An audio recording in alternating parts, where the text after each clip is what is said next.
Bonsoir. Jamais il n'y a eu de cambriolage plus important. C'est le casse du siècle. Qui a osé s'attaquer à la salle des coffres du Diamond Center? C'était en 2003 à Anvers, dans un quartier pourtant réputé inviolable de la capitale mondiale du diamant. L'histoire de ce soir tient à la fois des gentlemen cambrioleurs et de missions impossibles. Car il a fallu déjouer les alarmes, les détecteurs de lumière et de chaleur, les caméras, la surveillance des gardiens et la vigilance des policiers en permanence au pied de l'immeuble. 2 années d'une minutieuse préparation pour dérober en moins de 5 heures l'équivalent de 100 millions d'euros, un butin dont jamais on ne retrouvera la trace. Pour réaliser le document de ce soir, les journalistes n'ont pas été autorisés à filmer l'immeuble et encore moins les couloirs qui mènent au coffre, mais la reconstitution en images de synthèse que vous allez voir est l'exacte réplique des lieux traversés par les cambrioleurs. Vous verrez aussi comment l'enquête a plusieurs fois rebondi pour identifier les auteurs de ce casse. Voici les dessous du casse du siècle. C'est un document de Magali Frère, Guillaume Borelli et Emmanuel Lejeune.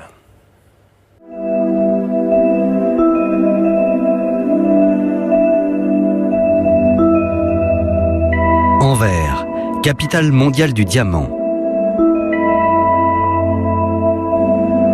En ce lendemain de week-end, la ville se réveille à peine.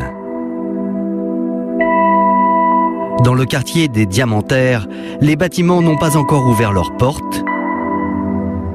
C'est le cas du Diamond Center, un immeuble banal, en apparence seulement. Le Diamond Center, c'est un immeuble de 10 étages. La façade n'est pas vraiment impressionnante. Mais en fait, c'est le plus grand complexe de tout le quartier des Diamantaires.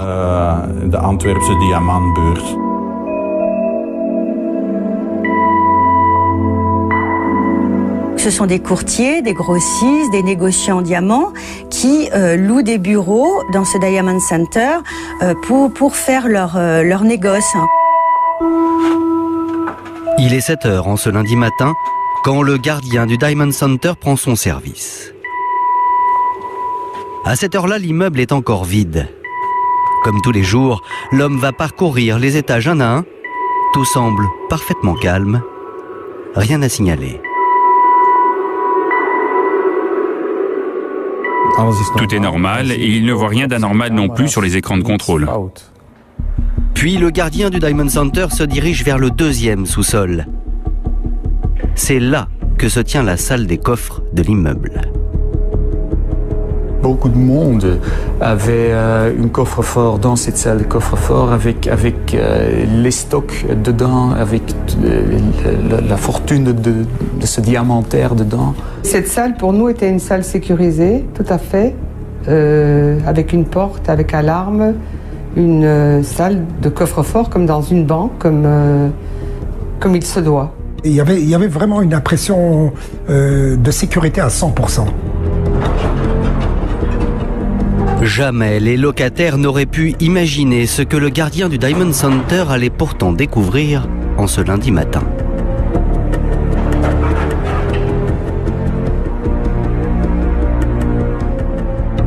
Le gardien a découvert un chaos complet.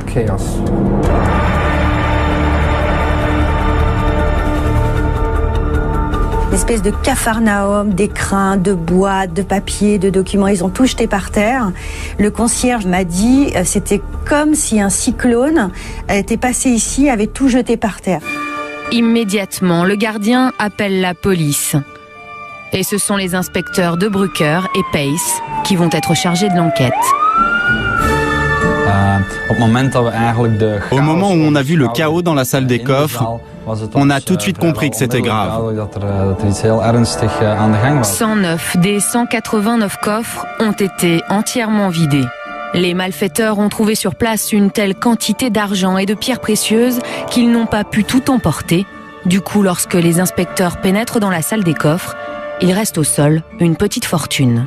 Il y avait de l'argent par terre, il y avait des diamants par terre, des bijoux, des montres. Ils avaient tellement trouvé que je crois que ça dépassait leurs espérances et ils devenaient négligents.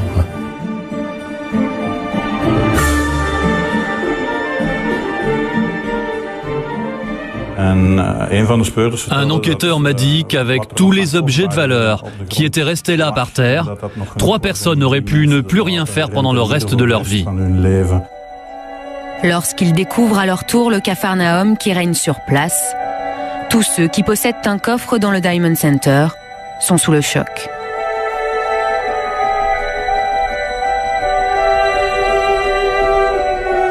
Nous-mêmes, nous avions 3 coffres en bas. Dans les 2 premiers, il y avait tout le stock du bureau, mais il ne nous est rien resté. Mais si je vous dis rien, c'est rien.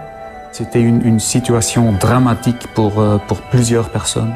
Ma première réaction, lorsque je suis descendu, je me suis mis à rire. Ce n'est pas un coffre qui a été ouvert ici. C'est une telle multitude de coffres qui a été ouvert durant un week-end. C'est ce qui a provoqué mon rire. C'était un rire nerveux, bien évidemment, puisque nous étions victimes nous-mêmes donc du casse.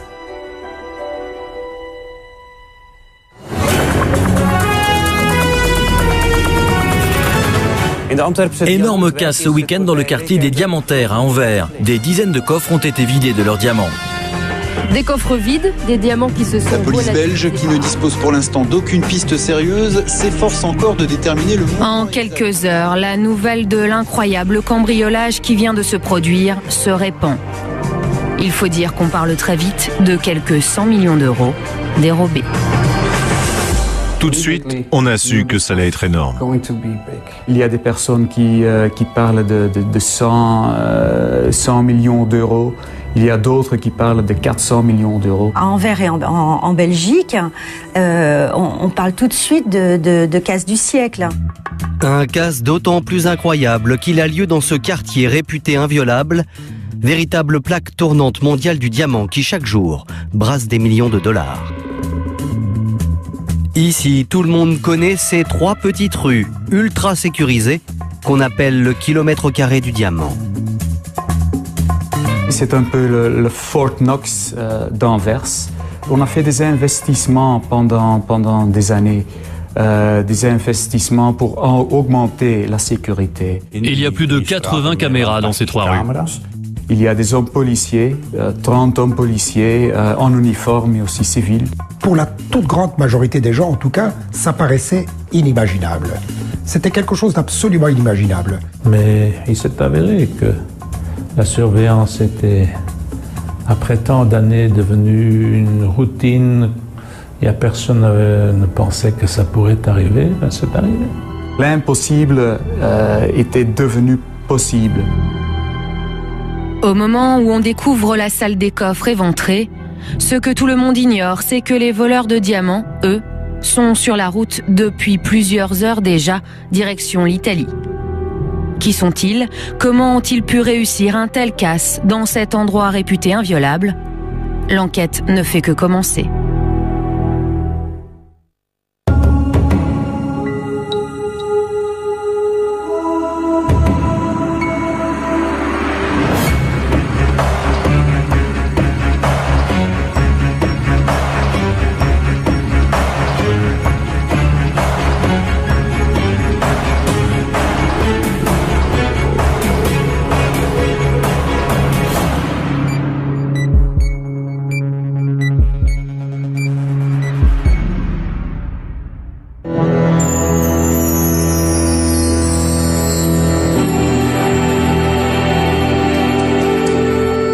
Cela fait 2 heures que le casse a été découvert.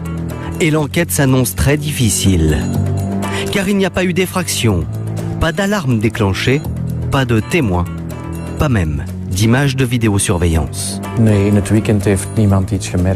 Personne ne s'est aperçu de rien. Il faut dire que le quartier est quasiment vide tout le week-end. Dans le bâtiment, il n'y avait pas d'effraction. Le système de sécurité de la salle des coffres n'était pas endommagé non plus. Au contraire, il fonctionnait encore. Tout ce que les enquêteurs ont à leur disposition, c'est cette salle des coffres dévastée. Alors c'est là-dessus qu'ils vont tout miser.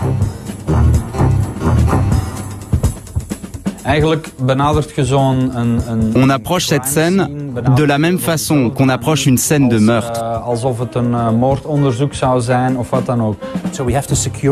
Donc on doit sécuriser la zone immédiatement pour relever les indices, comme des empreintes digitales ou de l'ADN.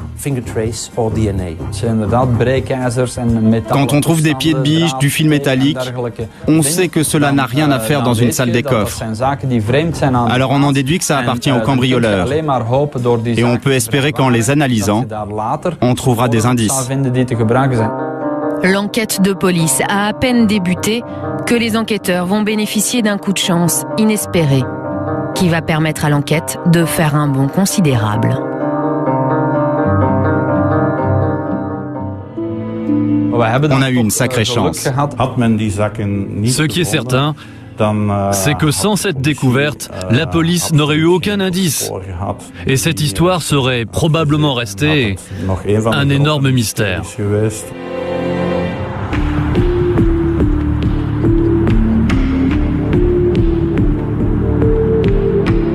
Nous voici à une trentaine de kilomètres du Diamond Center en direction de Bruxelles.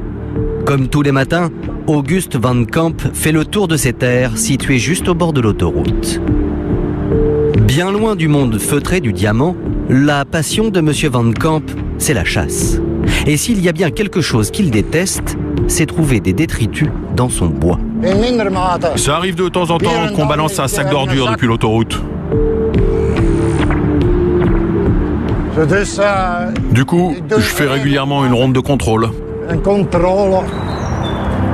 Et ce lundi matin, ce ne sont pas des ordures comme les autres que Monsieur Van Camp va découvrir sur son domaine de chasse. Là, j'ai vu de loin des sacs poubelles là, derrière les buissons.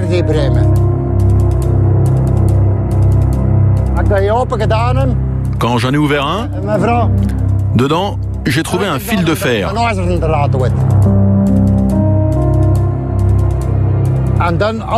Et puis, des billets de banque déchirés. Nom de Dieu, je me suis dit, qu'est-ce que c'est que ça? Il a tout de suite constaté que ce qui était dans le sac n'était pas normal. Il a appelé la police et ce qu'il ne savait pas, c'est qu'il allait résoudre le plus gros casse de l'histoire. Au même moment, au Diamond Center, la police est toujours en plein travail afin de relever d'éventuelles empreintes et traces d'ADN. On était en train de travailler dans la salle des coffres depuis seulement quelques heures quand on a déjà eu un premier message qui disait que des indices avaient été trouvés dans un bois. Et puis on a fouillé dans ces poubelles, on les a analysées. Et après coup, on a vraiment réalisé que c'était une caverne d'Ali Baba. On y a retrouvé du scotch qu'on a également trouvé dans la salle des coffres, des petites émeraudes, des enveloppes déchirées avec de l'argent et des enveloppes à diamants qui portaient le nom du Diamond Center. Monsieur Van Camp a en effet mis la main sur une mine d'or pour les enquêteurs. Dans ces sacs poubelles, tout ou presque sera utile à l'enquête, des restes de nourriture au matériel directement relié aux casses. Mais il y a surtout 4 indices qui mèneront directement aux malfaiteurs. Tout d'abord, un document déchiré qui, une fois reconstitué, révèle un nom, celui d'une société, Damoros Preziosi. Juste en dessous, il y a une adresse, 911 Skupstraat, soit l'adresse justement du Diamond Center. Dans un premier temps, les enquêteurs se disent qu'il doit s'agir d'un document volé lors du casse. C'est d'abord ce qu'on a cru jusqu'à ce qu'on découvre que la compagnie en question avait bien un coffre dans la chambre forte, mais que le coffre en question n'avait pas été ouvert par les cambrioleurs.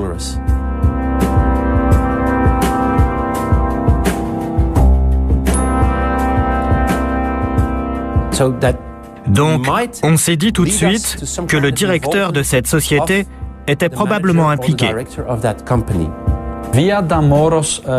Par l'intermédiaire de Damoros Preziosi, on a su très vite qu'on parlait de son gérant, Leonardo Notarbartolo. Apparemment, il avait un bureau et un coffre dans le Diamond Center. Il semble que ce soit un Italien qui louait ce bureau depuis quelques années déjà. On a constaté très vite que ce n'était pas un diamantaire ou un joaillier ordinaire. Et quand on a demandé à nos collègues italiens de nous en dire plus sur son passé, ils ont été immédiatement en mesure de nous dire qu'il avait un passé criminel. Notar Bartolo avait été signalé dans le cadre d'un trafic de drogue. Il a été arrêté en Italie et il avait aussi commis quelques vols de voitures. Mais dans le dossier de Notar Bartolo, il y a surtout une condamnation qui va intéresser de très près les enquêteurs belges. Il avait effectivement été condamné une fois il y a longtemps en Italie pour un vol de diamants. Premier indice, premier suspect sérieux, Leonardo Notar Bartolo. Deuxième indice capital retrouvé dans les poubelles, une carte de visite déchirée, celle d'un certain Elio Donorio. Ça nous a permis d'avancer. Donorio était également connu en Italie comme un spécialiste en électronique.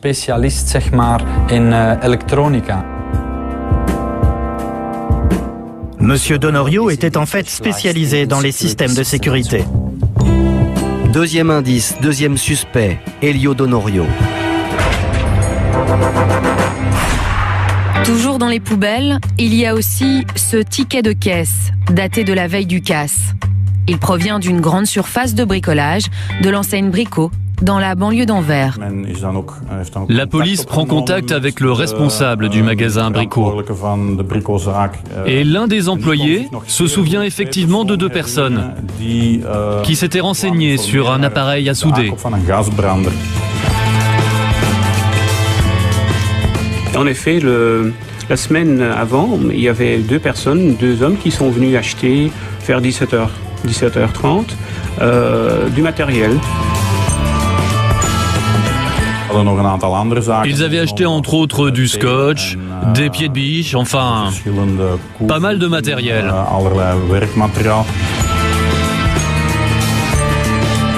Ils ont posé des questions aussi, comment ça marche, comment ça fonctionne. C'était bizarre, oui. C'était probablement du matériel dont ils avaient encore besoin pour le casse. Malheureusement, dans ce Brico, il n'y avait pas de vidéosurveillance, donc pas d'image. Mais heureusement, un des employés du Brico a été capable de dresser un portrait robot. Et quand on a comparé ce portrait robot avec la photo d'Elio Donorio, on s'est rendu compte qu'il y avait une vraie ressemblance. L'étau semble donc se resserrer autour d'un petit groupe d'Italiens connus des services de police. Un dernier indice retrouvé dans les poubelles va mener à un troisième homme. Il s'agit de cet autre ticket de caisse. Celui d'un supermarché de l'enseigne Deleuze, dans lequel les malfaiteurs ont fait des provisions, quelques jours avant le casse. Et quand on a vérifié la date et l'heure où ces choses ont été achetées dans ce supermarché, on a pu retrouver les cassettes enregistrées par les caméras de surveillance. Et là, sur ces cassettes, on a vu apparaître un visage.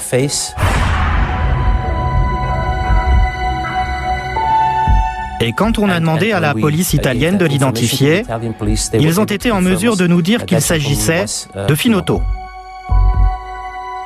Ferdinando Finotto n'en serait pas à son coup d'essai, parce qu'il est déjà suspecté d'avoir essayé à Anvers, quelques années auparavant, de faire un casse dans la filiale de la banque KBC.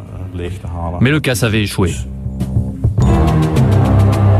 Finotto, un troisième suspect, lui aussi connu des services de la police italienne. Grâce aux indices relevés dans les poubelles, les enquêteurs belges ont donc déjà identifié 3 hommes qui apparemment se connaissent.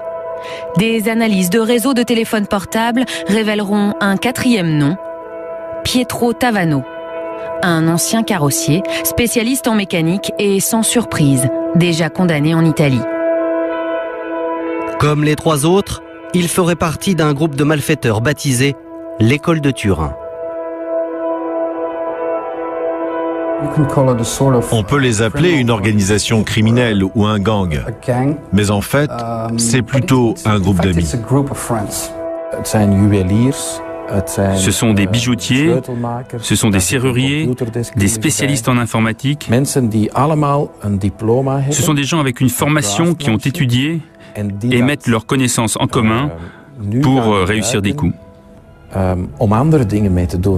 Ces gentlemen cambrioleurs sont déjà soupçonnés par la police italienne d'avoir commis plusieurs vols, et à chaque fois sans violence, sans effraction. Ce sont des personnes qui ont des connaissances. On peut parler d'intelligence. Ils ont surtout les compétences pour neutraliser des systèmes de sécurité.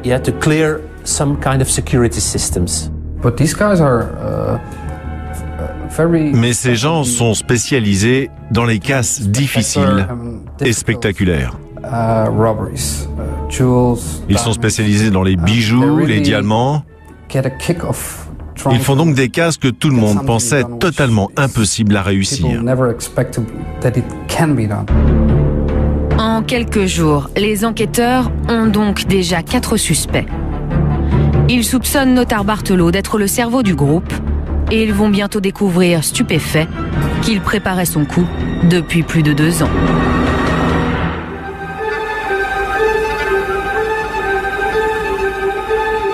Tout commence à la fin de l'année 2000. Notarbartolo, modeste bijoutier italien, membre de l'école de Turin, au casier judiciaire chargé, décide d'aller s'installer à Anvers. Sa cible, le Diamond Center, l'immeuble qui possède sans doute la salle des coffres la plus fournie du quartier des Diamantaires. Sa tactique, l'infiltration. Son but, c'était d'entrer dans le bâtiment, avec la technique du cheval de Troie.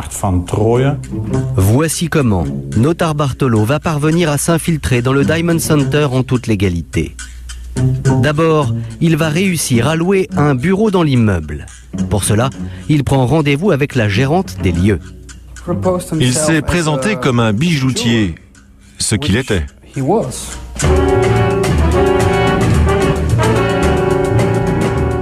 Il avait une bijouterie à Turin. Il se présente comme un commerçant respectable et il a même présenté un joli dépliant. Il s'est vraiment fait passer pour une personne en qui on pouvait avoir confiance. Et si la gérante ne se doute de rien, c'est que Monsieur Notarbartolo a l'air d'un homme sympathique et particulièrement avenant. Il ressemble à un Italien normal, bien habillé, élégant, bel homme, plutôt quelqu'un sur qui on se retourne.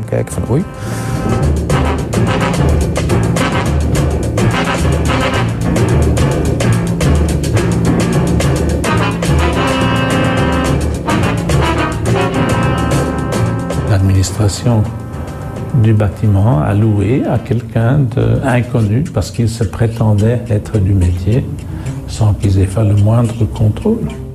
Ça semble un peu bizarre, mais bon... L'industrie du diamant n'a pas le pouvoir de vérifier le passé judiciaire de quelqu'un. Tout ce qu'ils auraient pu faire, c'est vérifier en Belgique, mais pas en Italie. Or, en Belgique, il n'a jamais été condamné.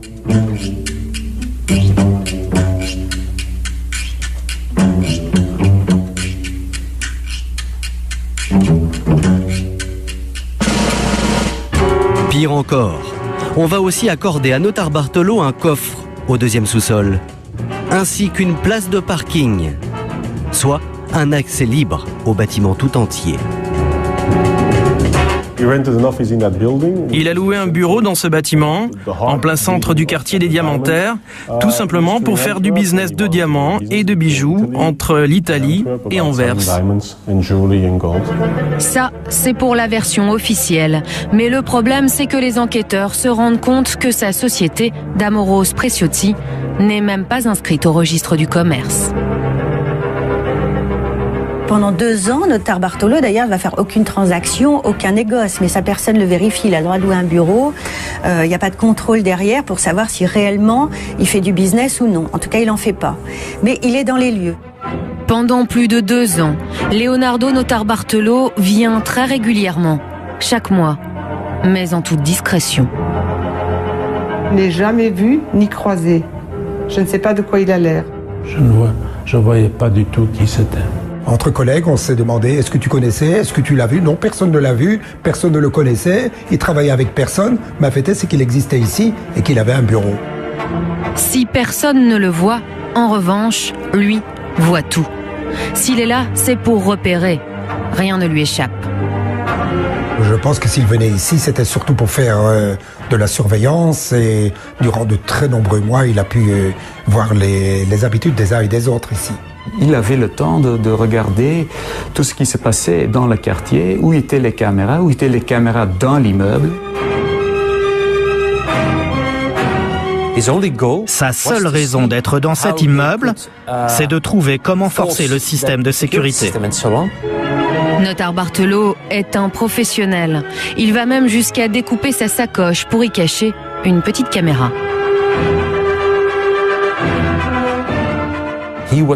En fait, il filmait le couloir et la salle des coffres, l'ascenseur, tout ce qu'il y avait dans le bâtiment, pour avoir une idée très précise de cet endroit, voir où tout était placé. Pendant ces 2 années de repérage, et sans que personne ne s'en rende compte, Leonardo Notarbartolo va dresser un inventaire précis de tous les systèmes de sécurité du quartier et du bâtiment qu'il devra bientôt déjouer. Sa première difficulté, c'est l'entrée du Diamond Center. Il remarque qu'elle est située juste à côté du poste de police qui garde l'entrée du quartier. À l'entrée de la Scoopstraat, il y a un poste de police. Et là se tiennent en permanence 2 agents, 24 heures sur 24. Et c'est à peine à 30 mètres de l'entrée principale du Diamond Center. Ce poste de police active ces plots qui permettent de réglementer l'accès des voitures au quartier. On ne peut pas rentrer avec sa voiture sans badge ou sans que la police ne sache qui on est. Tous les courtiers, les grossistes qui viennent dans ce quartier sont en fait archi-surveillés de l'extérieur, dans les rues. À l'intérieur des immeubles aussi, la sécurité est maximum. Pour rentrer au Diamond Center, il faut un badge électronique en bonne et due forme. Et un système de vidéosurveillance enregistre chaque allée et venue.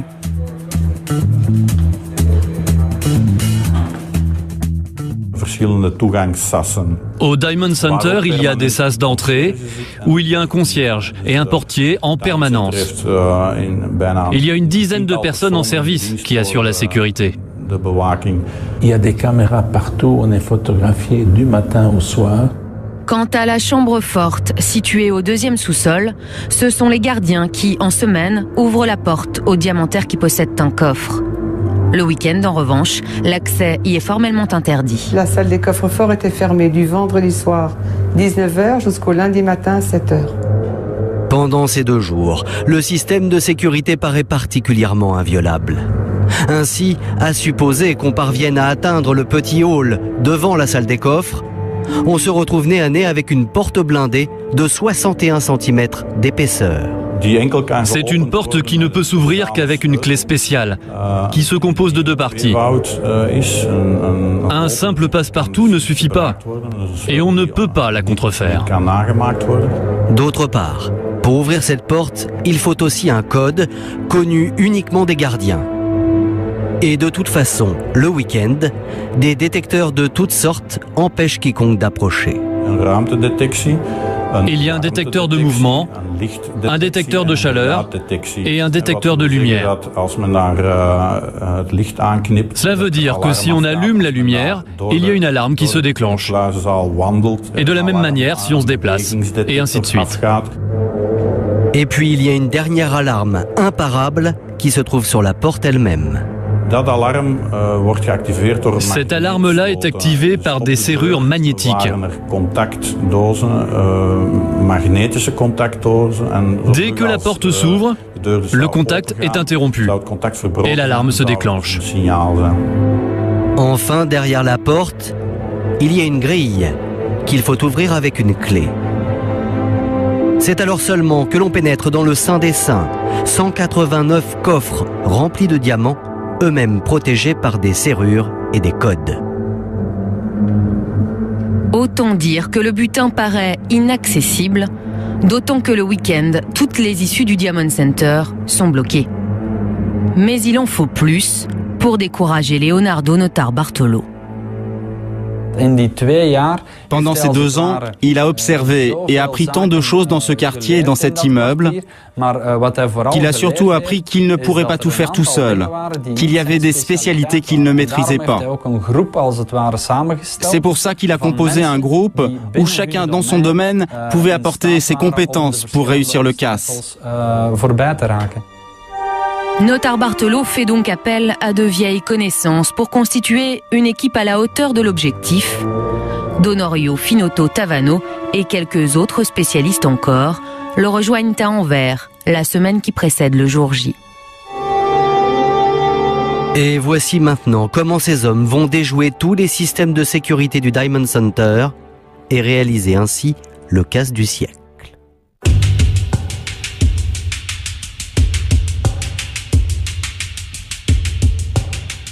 Le gang a fixé la date du casse au samedi 15 février 2003.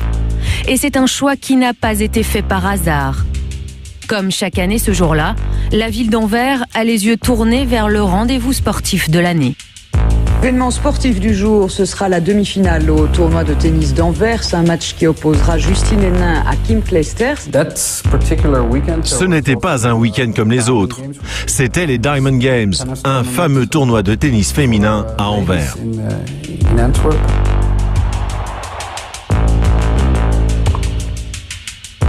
Tout le monde a regardé les Diamond Games.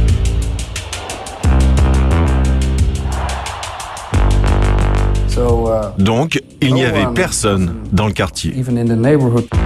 Le quartier des Diamantaires, d'habitude déjà très calme le week-end, est donc ce samedi-là carrément désert. Les policiers sont bien à leur poste à l'entrée de la rue, mais à l'intérieur du Diamond Center, il n'y a personne. Il n'y a aucun surveillant dans le Diamond Center du vendredi soir au lundi matin 7h. Pendant le week-end, on faisait confiance aux détecteurs et aux alarmes. Il n'y avait personne pour regarder les moniteurs de contrôle dans le poste de commande. Donc les images étaient bien enregistrées, mais personne ne pouvait réagir s'il y avait quelque chose de suspect sur ces images. C'est dans la soirée de samedi que Notarbartolo et ses complices ont choisi de pénétrer dans le bâtiment. Et pour ne pas risquer d'être vus par les policiers en faction, ils ont repéré une entrée beaucoup moins exposée que l'entrée principale. La voici. C'est celle du parking. Le système de sécurité peut être très bon, mais s'il y a un maillon faible, il est évident que les malfaiteurs vont se concentrer sur ce maillon faible. Et là, en l'occurrence, c'était le parking. Le week-end, le parking est pourtant protégé par un volet électrique en fer, mais les cambrioleurs ont bien préparé leur coup. Quelques jours plus tôt, un des complices est rentré dans le Diamond Center grâce au badge de Notarbartolo. Et une fois dans le parking, il a trafiqué le système d'ouverture du volet. Il s'est laissé enfermer une nuit pour étudier et examiner les fréquences de l'ouverture de la porte. Et fabriquer lui-même une sorte de télécommande qui pouvait ouvrir le garage à distance de l'extérieur. Il est environ 22 heures. Dehors, Tavano fait des rondes dans le quartier. À quelques rues de là, Finotto écoute les fréquences de la police. Grâce à la télécommande trafiquée, Notarbartolo et 3 autres complices pénètrent dans le bâtiment. Ils se rapprochent maintenant de la salle des coffres.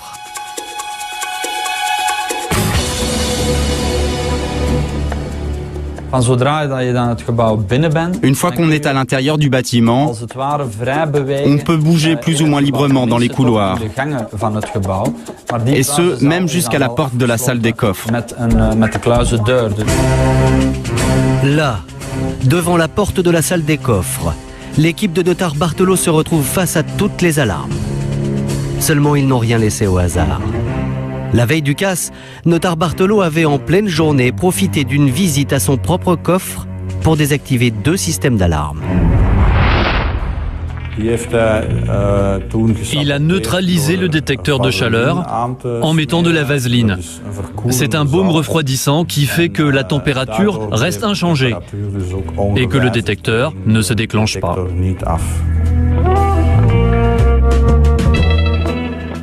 Le détecteur de lumière, lui, était scotché, donc il ne pouvait pas se déclencher non plus. Quant au détecteur de mouvement, c'est maintenant qu'ils vont le neutraliser, à l'aide d'une simple boîte en polystyrène coincée par un manche télescopique. Ce sont des choses très simples en effet. Encore faut-il le savoir. Moi, je n'aurais jamais su qu'il fallait mettre une boîte en polystyrène, par exemple. Mais eux le savaient. Tous les détecteurs sont désormais neutralisés. Il faut maintenant s'attaquer à la porte. Première étape, l'alarme magnétique. Les malfaiteurs vont aimanter ensemble les 2 plaques, puis les dévisser. Ainsi, les plaques restent solidaires, même si on ouvre la porte. L'alarme ne se déclenchera pas. Puis, pour ouvrir cette porte blindée, rappelez-vous, il faut encore une clé et un code. Pour la clé, Notar Bartolo et ses complices n'auront pas à aller chercher bien loin. La clé était cachée dans un petit local à côté. Et ça, Notar Bartolo l'avait découvert pendant ses préparatifs. Ils n'auront aucun mal à forcer la petite boîte en métal qui cache la clé. Mais cela ne suffit pas. Ils ont besoin également du code. Et pour cela, Notar Bartolo a joué une carte incroyable quelques jours auparavant. Notar Bartolo a posé une petite caméra au-dessus de la porte. Et c'est comme ça qu'il a pu enregistrer le code.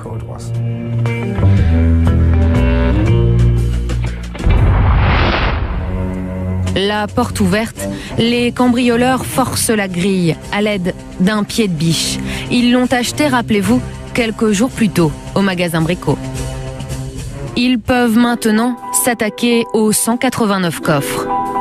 Des coffres dont Notar Bartolo a pu observer le mécanisme à sa guise pendant des mois. Il a pris des photos de son propre coffre et puis il les a envoyées à ses amis en Italie. Comme ça, ils ont pu étudier comment il fonctionnait. Et puis ils ont fabriqué un outil spécial pour forcer les serrures de ces coffres. Un outil dont les enquêteurs retrouveront certains morceaux dans la salle des coffres et d'autres dans les poubelles. Ils pourront le reconstituer et voici à quoi il ressemble.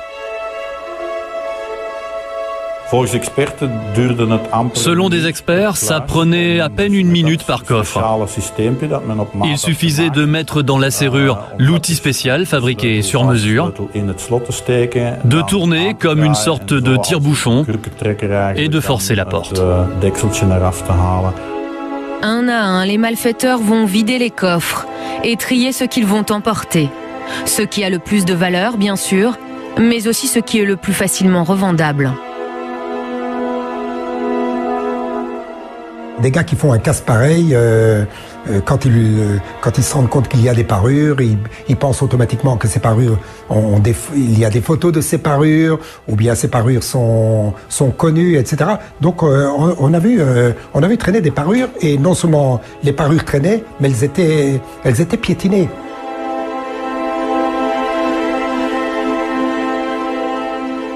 On estime qu'ils sont restés environ 5 heures dans la salle des coffres avant de partir. On pense qu'ils ont dû s'arrêter et quitter la pièce, non pas parce qu'ils avaient peur d'être pris, mais parce qu'ils étaient déjà trop chargés et ils ne pouvaient pas porter davantage de butin. Pour eux, c'était la caverne d'Ali Baba. Et ils ont trouvé là beaucoup plus qu'ils n'avaient imaginé, même dans leurs rêves les plus fous. Avant de quitter les lieux, les voleurs pensent à tout et n'oublient pas un dernier détail d'importance. Tout ce qu'ils ont fait a été filmé.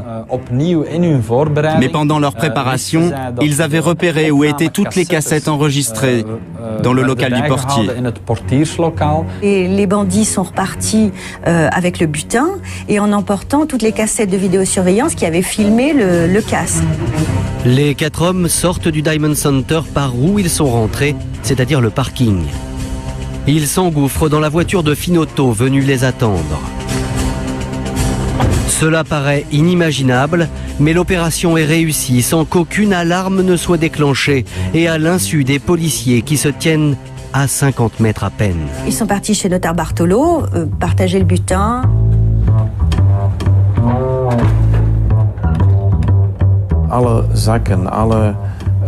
Ils ont ouvert toutes les petites enveloppes.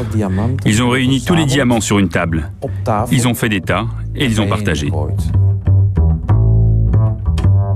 Ils ont mis dans des sacs poubelles tout ce qui était compromettant chez Notar Bartolo. Et ils sont partis.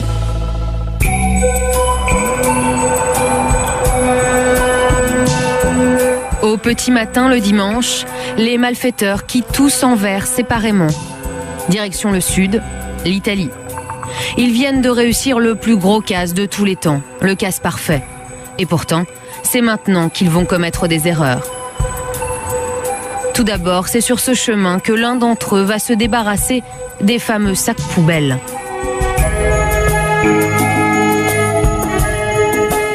Tout le monde commet des erreurs. Peut-être que notre sécurité n'était pas en ordre ce temps-là, que le Diamond Center a commis des fautes, je ne sais pas.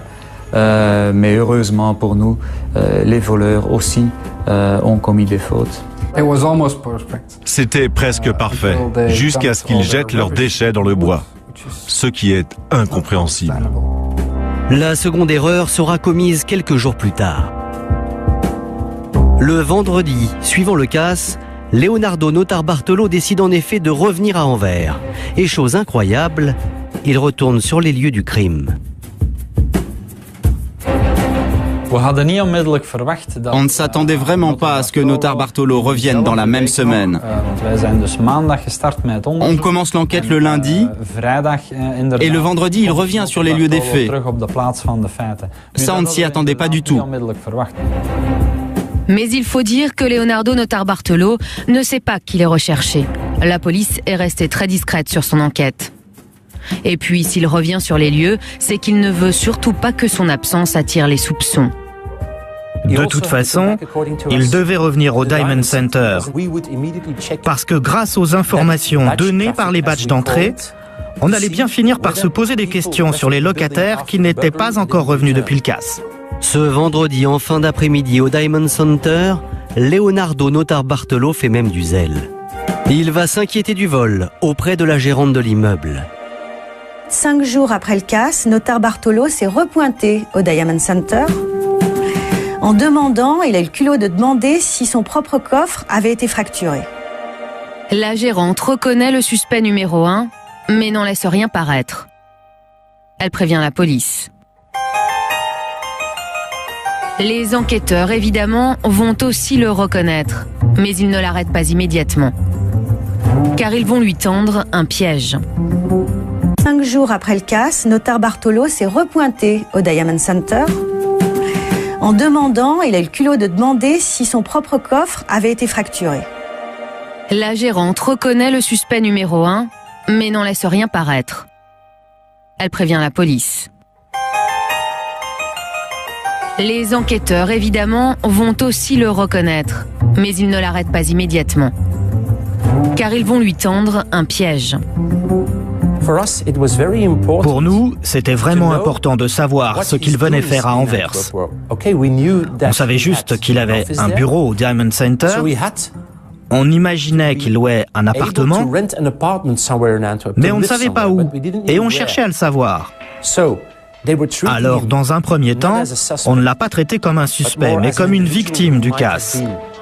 Et on lui a demandé où il habitait.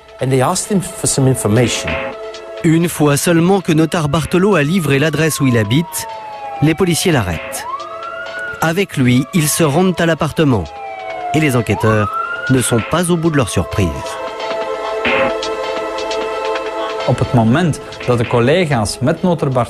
Au moment où les collègues arrivent à l'appartement avec notaire Bartolo, des gens sont en train de vider les lieux. En effet, la femme de notaire Bartolo ainsi qu'un couple d'amis sont en train de déménager l'appartement. Et notamment un tapis. Pas n'importe quel tapis.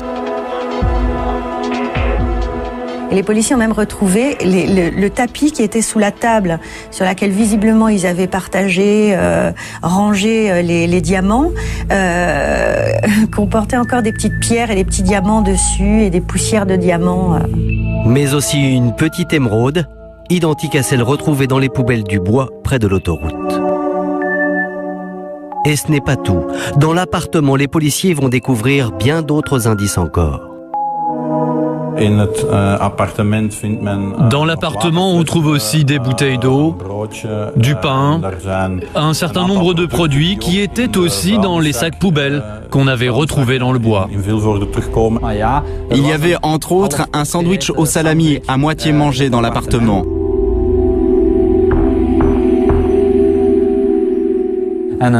Et l'autre moitié, on l'avait déjà retrouvé dans les sacs poubelles du bois. On retrouve ainsi des similitudes entre les indices laissés dans l'appartement, dans les poubelles et dans la salle des coffres. Pour les enquêteurs, le triangle est complet. Notaire Bartolo ainsi que sa femme et ses deux amis sont arrêtés et mis en examen. Mais le cerveau présumé ne va pas s'avérer très coopératif. Cette même nuit, notaire Bartolo a été interrogé. Il était très calme, très gentil, mais à partir de ce moment-là, en tant que suspect, il a décidé de garder le silence. Il m'a affirmé qu'il n'était pas impliqué. Notaire Bartolo est derrière les barreaux moins d'une semaine après le casse. En revanche, ses complices, identifiés par la police grâce aux poubelles, sont eux toujours dans la nature. Quant aux diamants, ils ont bel et bien disparu, même si un instant la police a cru retrouver leurs traces.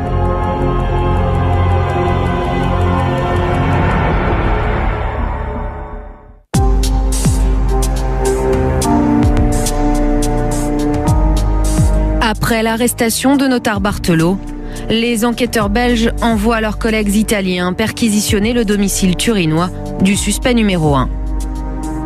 Et dans le coffre de la maison, ils vont découvrir des diamants, accompagnés de leur certificat. Pas de doute, ils proviennent du casse. Quelques diamants ont été retrouvés chez lui, en fait dans sa maison à Trana, à côté de Turin. 17 diamants. Mais 17 diamants, c'est rien par rapport à l'ensemble de l'intégralité du butin. Bien sûr, si vous comparez ça au montant total du butin, c'est une partie infime. C'est presque rien du tout par rapport à ce qui a été volé, qui était absolument gigantesque. Même si la découverte est anecdotique, cela constitue une preuve de plus contre notaire Bartolo. Pourtant, aussi étonnant que cela puisse paraître, les carabinieri prennent les diamants en photo mais ne les confisquent pas. Le temps que la police belge se déplace à son tour, évidemment, les diamants ont disparu. Ils ont tout simplement disparu. Est-ce que c'est une blague belge ou une blague italienne? J'en sais rien. En tout cas, la police italienne n'a pas été très coopérative. C'est ce que tout le monde dit ici à Anvers. Ils n'ont pas vraiment coopéré. Les diamants ont disparu, les complices aussi. Notaire Bartolo est bien la seule piste que les enquêteurs belges ont réussi à remonter jusqu'au bout. Alors certains se posent une question. N'aurait-il pas tout simplement cherché à se faire arrêter, histoire de ralentir l'enquête? Pour moi, notaire Bartolo a tiré la courte paille. Il a été désigné pour partir au front, tout préparer, se faire remarquer, laisser des traces et aller en prison. La prochaine fois, ce sera un autre. C'est comme ça que ça marche dans ce genre de groupe. Je pense que ce monsieur-là n'était qu'un lampiste dans le système, en tout cas. Cerveau ou lampiste, en attendant le seul du gang à comparaître devant la justice, c'est Leonardo Notarbartolo.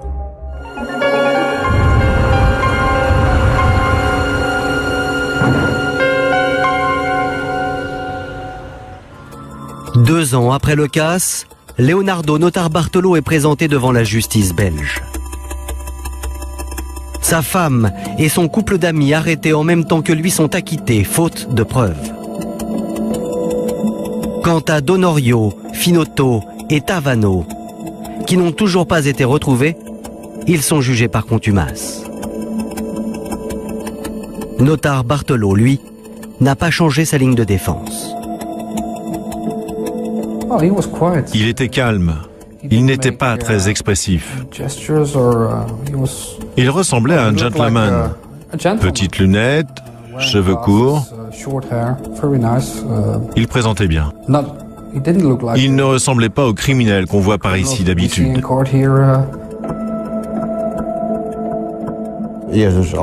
Tout s'est déroulé très calmement. C'était un homme très tranquille pendant tout le procès. Pendant le procès, Notarbartolo n'a rien dit. Il a dit que ce n'était pas lui, mais n'a rien dit d'autre. Mais même sans aveu, les preuves contre Notarbartolo et ses 3 complices en cavale sont suffisamment nombreuses. Quand on est allé au tribunal, il y avait tellement d'éléments à charge contre Notarbartolo, Finotto, Tavano et Donorio qu'il n'y avait absolument aucun doute sur le fait qu'ils étaient les auteurs du casse. Le tribunal a confirmé et les a condamnés. Notarbartolo et ses 3 complices sont en effet jugés coupables. Pour Notarbartolo, c'est la peine maximale, 10 ans et une amende de 2 millions d'euros. 10 ans, c'était la peine maximale. Normalement, c'est 5 ans maximum pour un vol, mais en tant que chef d'une organisation criminelle, c'est 10 ans. Même si beaucoup pensent que 10 ans, c'est pas assez. Les autres, sauf ceux qui ont été acquittés, ont pris 5 ans et une amende de 5 000 euros.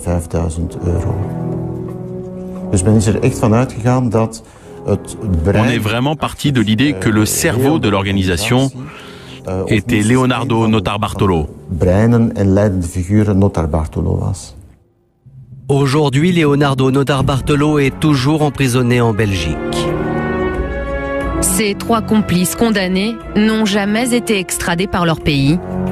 Ils sont aujourd'hui toujours en liberté et il ne fait pas mystère que les autorités italiennes ne mettent rien en œuvre pour les arrêter.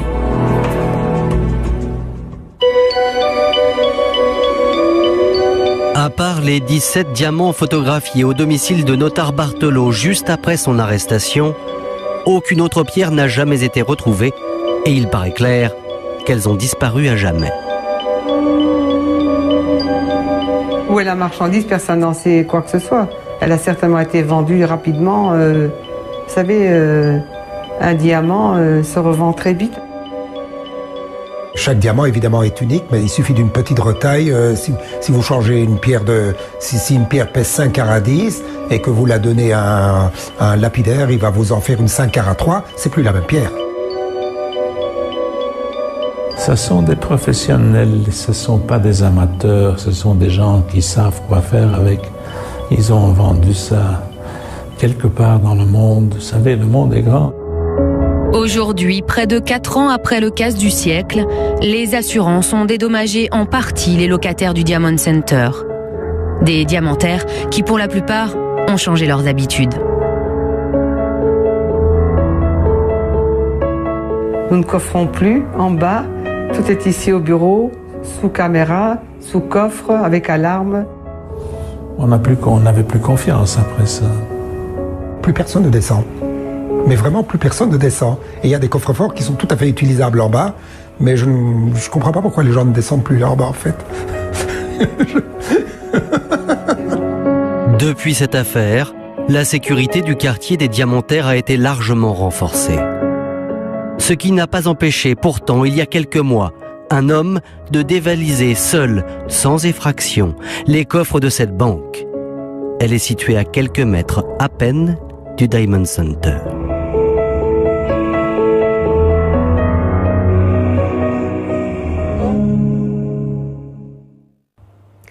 Voilà pour ce document signé Magali Frère, Guillaume Borelli et Emmanuel Lejeune, de quoi laisser penser que tout système de sécurité a son point faible. La semaine prochaine, nous irons dans les marais de Salperwick, c'est dans le nord de la France, à la recherche du meurtrier de Charles Clay. Extrait.